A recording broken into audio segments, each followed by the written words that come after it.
All right, so thank you guys for staying in this room instead of leaving like the previous speakers did to watch my talk. I am Katie Masouras from Luta Security, and I swear to God, when I submitted this talk title, I didn't know about the treason.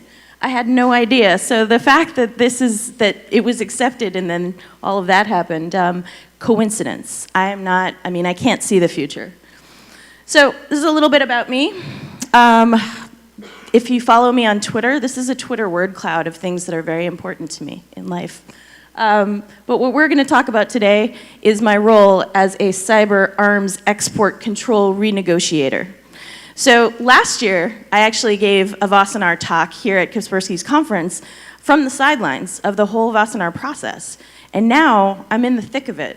As Chris said, right now, in Vienna, the experts are meeting and discussing and arguing the terminology that needs to change in the Wassenaar Arrangement. If you're in this room, I'm going to assume you know what the Wassenaar Arrangement is, do you? Raise your hands. Come on. Nobody could possibly be as hungover as me right now. It's not possible. So how many of you are familiar with Banya Gate? Okay, come on, not more than just the Kaspersky guys, right? So for those of you who aren't familiar with Banya Gate, the rumor was that Eugene was, in the Banya, the steam room, with a bunch of spies, and that's how they were passing secrets, and that's how they were passing stuff around. Just to be clear, I've never been to Banya with Kaspersky, just so everyone knows that. I know, not yet. It's always time. But the thing is, what does this have to do with the Wassenaar Arrangement? So the Wassenaar Arrangement is 41 countries who have been working together for about 20 years, originally trying to control conventional weapons proliferation and the technology that's used to create conventional weapons. In December of 2013, they added something around intrusion software and intrusion software technology. And the deal is, the 41 countries get together in Vienna and they agree on these export controls, and then each of the 41 countries then goes home and implements export control rules and regulations in order to comply with what they've agreed in Wassenaar. So what happened in May 2015, a couple years after the original agreement, the United States Department of Commerce attempted to write an export control rule and put it out for public comment. So what do you think happened when the security community heard that, in fact, in order to exchange such things as intrusion software and intrusion software technology, things that you would rather have a better place than a naked Banya to exchange this information, what do you think happened when the security community heard about this? Well, they rightfully thought that this was a huge mess, that software shouldn't be regulated in this way, certainly not by export control policy wonks, and the US Department of Commerce received over 200 comments, unprecedented for a comment period, public comment period for any of these export controls. How many of you know the hacker known as Weave? Come on, yes. So Weave, famous troll, he submitted comments as well. And I remember sitting in one of the technical advisory council meetings at the Commerce Department and hearing the head of the Wassenaar delegation quoting Weave in the room because it was one of the most incendiary comments, as you can imagine. But there were some useful comments, more useful than, don't take away my jailbreaks, bro, which also came in during this comment period. The overall net was that the intent of the Wassenaar Arrangement, the intent of it versus the result was that they meant to catch something very narrow, and in fact it swept in a whole bunch of other technology and things that are essential for defense. So I started going to the Commerce Department, attending these meetings, and really, kind of putting the pressure on me and a lot of other people, putting the pressure on to the US government to say, this is a bad agreement, we need to go back and renegotiate it at the source. There's no amount of exceptions we can write in the domestic implementation of the export control rules to solve this problem. There's a root cause problem. Your threat model basically missed a whole bunch of things. And so I gave examples. So how many of you are familiar with the Microsoft bug bounty program? Yes, okay. So an example of intrusion software technology was something that I paid $100,000 a pop for. This was the very first award in the mitigation bypass bounty from Microsoft, and it was awarded to James Forshaw, a British researcher. And the whole deal was this technology, almost verbatim, in the bounty rules was what was trying to be export controlled in the Wassenaar Arrangement. So in fact, in order for Microsoft to learn about the next generation exploit mitigation techniques and exploit mitigation defeat techniques, they actually needed to violate the Wassenaar Arrangement. So this was a huge problem. So what did I do? I took to the stage and I sang about it, because that's what you do when you're really serious about an issue. So this actually was a Pony Award-winning performance in New Zealand. I had backup dancers and fire and all kinds of stuff, but really, I started singing about the Wassenaar Arrangement and the export controls, and then I actually gave a talk about it. What also happened was I took some side trips to different Wassenaar delegations around the world of these 41 countries and started talking to them directly about this. So you can imagine the State Department wasn't too happy with a person, an individual, going around and speaking outside of the Wassenaar process directly to these delegations. What was funny was I remember giving a briefing. Let's see. So I finally learned how the sausage was made, right? The Vienna sausage. Because after a time, the State Department called me up with 10 days notice last June and said, we would like for you to join the official Wassenaar delegation as part of the US government. They were talking about hacking for charity. I donated my time and I flew myself to Vienna with 10 days notice, falling on this grenade for you guys. Yes, you're welcome. And I would have done it again this week, except you were more important to me.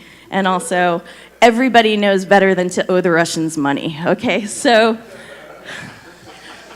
I'm a smart lady. But specifically, what happened was I attended two experts meetings, the one in June and the one in September. And in theory, that should have been enough to get some of the changes that we needed incorporated into the Wassenaar Arrangement. Trust me, Vienna is a beautiful city, but 12 hours a day in a windowless conference room with pretty much old men was exactly the grenade I fell on for you guys. So I remember being in the room and explaining to them the technical details of what they were actually catching unintentionally and what they were impeding in terms of defense. So the first hurdle in this conversation was, one, convince them that we needed to have a conversation at all. Because just being one or two countries saying we need to change this, that wasn't going to change the minds of the rest of the Wassenaar countries who had already, for the most part, implemented these export controls domestically and had supposedly not seen any issues with it. And why was the US so suddenly upset about it? The reason really is that the United States has a preponderance of cybersecurity companies and information technology companies. And that is why we are disproportionately affected in the United States by bad export control rules and bad regulations. So first hurdle was convincing people that we had to have a conversation. Second hurdle was convincing people that the unintended consequences of what the words on the page actually meant. And we had to convince them of that. And then third hurdle, once we convinced them that the words did need to be rewritten, was arguing over the actual words. I mean, I've been in a lot of different regulatory conversations, ISO standard meetings and things like that, and you end up spending hours arguing over a hyphen. So this was the kind of conversations that we were having in there. And we got to a place where at least the technology control, so that thing that I would have paid $100,000 for at Microsoft, we at least got to the place where we thought we had redone the verbiage for the technology control. Now the only thing that was left to happen was the vote at the plenary session in December. So between September and December, something bad happened. Essentially, countries started getting cold feet about what we had agreed. And so we thought we had it maybe half solved. We still knew we were going to come back this year, but we thought we had it half solved. What else happened between September and December that was odd? Does anybody remember? We had an election, yeah. So we didn't know what was going to happen in terms of the next administration's position on the Wassenaar Arrangement. We, as experts, knew that we needed to go back, but we take our marching orders essentially from the National Security Advisor. So as I was briefing one of the cybersecurity caucus meetings in Congress, I remember explaining to them that the worst thing that could happen at this point with the new administration would be if we convinced whomever was in charge of giving us our marching orders, if we convinced them that this was bad for national security such that we need to go renegotiate, we didn't know whether or not the answer was going to be, well, fine, we'll just withdraw from the Wassenaar Arrangement entirely. That was our nightmare scenario, was the unpredictability of what the position was going to be, right? So that cybersecurity caucus in Congress, one of the heads of it is Representative Langevin. Langevin wrote a letter on February 10th to General Flynn, who was then the National Security Advisor, urging continued renegotiation, saying, stay the course, they still have work to do, please send them back to do this thing. 3 days later, General Flynn resigned, and so we still were in this sort of chaotic state of not knowing whether or not we were going to get our marching orders. What ended up happening, of course, was maybe about a week later, the next National Security Advisor said, go ahead and carry on. At that point was when I found out when the meeting was. And I had to make a decision of whether or not to come here to talk to you guys about this or go there and continue fighting. Now, the thing is, it seems like it's going to be this never-ending story of Wassenaar, right? The never-ending story of Wassenaar, and we are going to need a hell of a lot more than a luck dragon to get us out of this. Now, what is the impact of me not being in that meeting? Well, one, they've got me on speed dial. But two, the impact is that they are continuing to renegotiate some of the words that we had already agreed on in September. What will come out of this meeting will be whether or not I'm going to have to go back in June and September again in order to try and renegotiate not just the parts that we thought we had settled, but see if we can get agreement on some of the other parts that actually, if you're familiar with Joe Fitz and hardware hacking, we accidentally violated the Wassenaar Arrangement on a road trip back from Kansec West last spring. We'll tell you about it later. It involves competitive taco eating, and it's great. But the point is, how are we going to get out of this? I am anxiously awaiting updates from the State Department and actually some of the other Wassenaar delegations that communicate with me about this on how it's going. I will have a little bit of time for questions at the end, but I'll tell you ahead of time, because I'm a member of the official US delegation, there are certain questions I can't answer. I can't answer country-specific questions, like which country is opposed to what the changes are. Can't answer it. I can't tell you whether or not the seriousness of this is really permeated to the other delegations. That in fact, we have to change this at the root in order to make sure that we don't have this bad outcome where the internet can't defend itself, where we can't pass information among defenders unless we get naked in a banya. So, what? So my whole argument here is that, look, we need people who have the patience to deal with some of these regulators. Going forth and assuming that they're idiots or that their intent was wrong or they're just trying to control us or stop us won't really get us very far. Using our technology awareness to explain it to them, not explain it to them like they're 5, but explain it to them of the actual technical impact of some of the things that they try to regulate in our world, it's win-win. They want to know, in less trolly terms, they want to know what the impact would be, and they want to make good regulations. These folks don't get paid very much to work for the government. They are dedicated public servants, and that's one of the things that was one of the biggest learning experiences for me, was learning about their language, their lingua franca, understanding what export control regimes are actually for. And it's not necessarily to stop the flow of this kind of information. It is actually to observe it, to know who is creating intrusion software, who is creating intrusion software technology, and where is it going? And so with that, I thank you.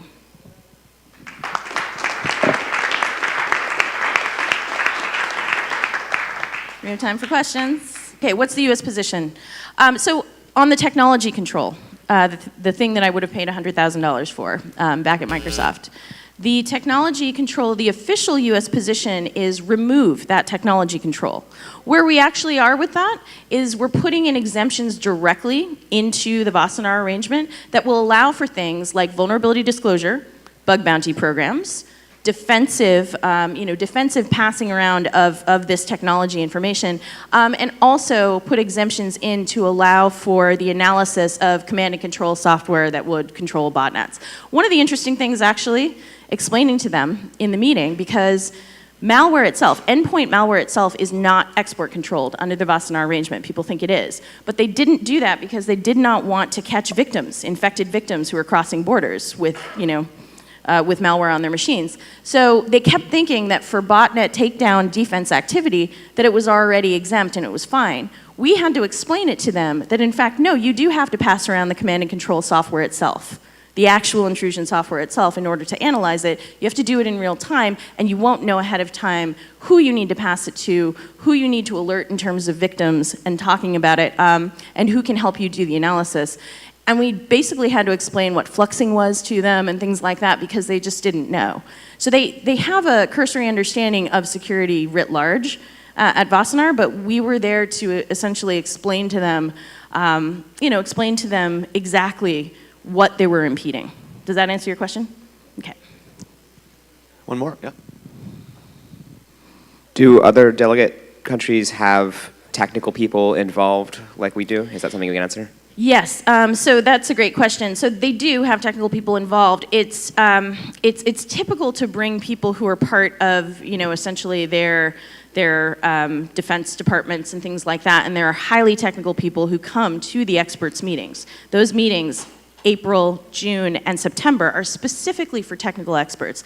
The thing is, as you know, our world, our technical world, is very, very young in terms of security science, security practitioners, all of that stuff. So they didn't necessarily have people in the stable who knew about security and defense and even vuln disclosure at a major level. So one of the exemptions that's already built into Wassenaar was that if it's public or publicly available, that it's already exempt from export control. So if you just had your naked Banya time outside at the pool, that would be exempt as an example, a visceral example of this, right? And they thought that vuln disclosure always equated in public disclosure of the techniques, of the technology. And I had to explain it to them saying, actually, no, it doesn't. You may disclose that there's a patch, but you may not disclose an exploitation technique, right? That might not be part of the disclosure. So different technical elements of vuln disclosure and defense needed to be explained even to their experts who came and were associated with this. Chris, do we have time for one more? Yeah, we have one more. We can do one more question. This bottle is beautiful, by the way. It's painted with my name on it. Maybe we don't have one more. So nice. Are there any more questions? Last chance. Okay, thank you, Katie. It was All right, great. thanks.